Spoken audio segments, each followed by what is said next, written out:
Animal pet store. One of my favorite places in the entire Houston area. I got to take a tour so that I can take you inside of there so that you can see for yourself. It's a true jungle in there.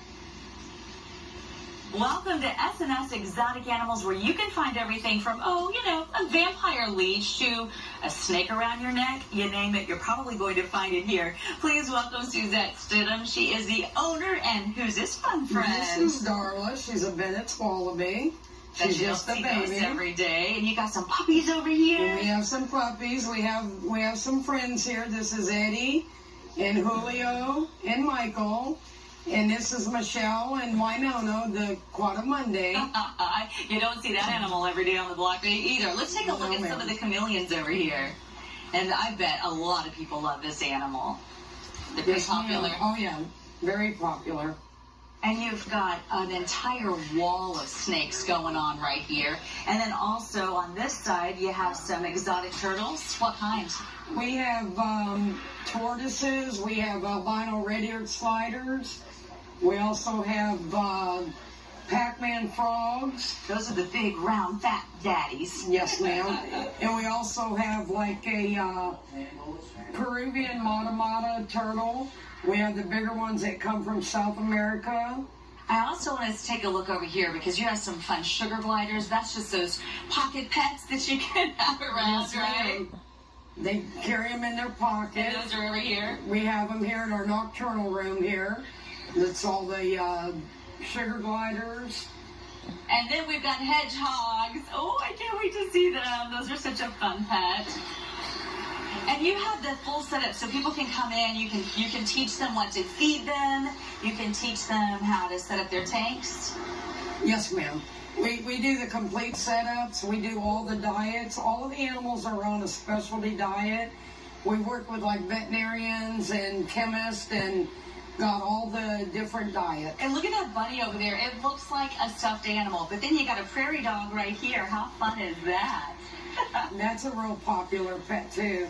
Here's something you don't see every day. Who is this? This is called a kinkajou. This is Harvey, the little kinkajou.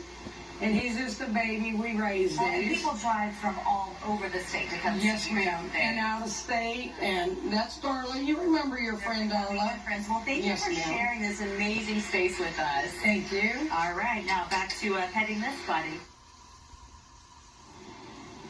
And a few of our friends have arrived, including this cutie patootie who's only been out of the pouch 4 months. So she keeps sticking her head back in. Suzette, thanks for bringing our friends.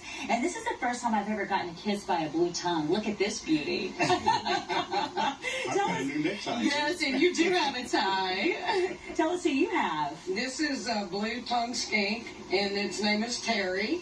Terry wants to talk. Terry. What do you have to say about this, Terry? Do you like Hometown Friday? Yes, I know. It's pretty cool, huh? And tell us who else we have down here. We have a baby kinkajou. His name is Harvey.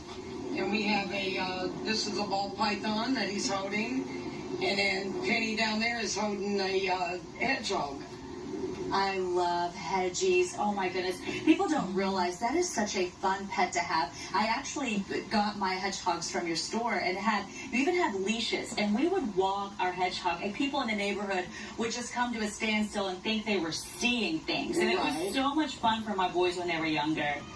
Who would be the perfect pet owner for a pet like this reptile that you're holding? A lot of people that they don't really like snakes, so they'll buy their kids a lizard or a skink because they're afraid of snakes.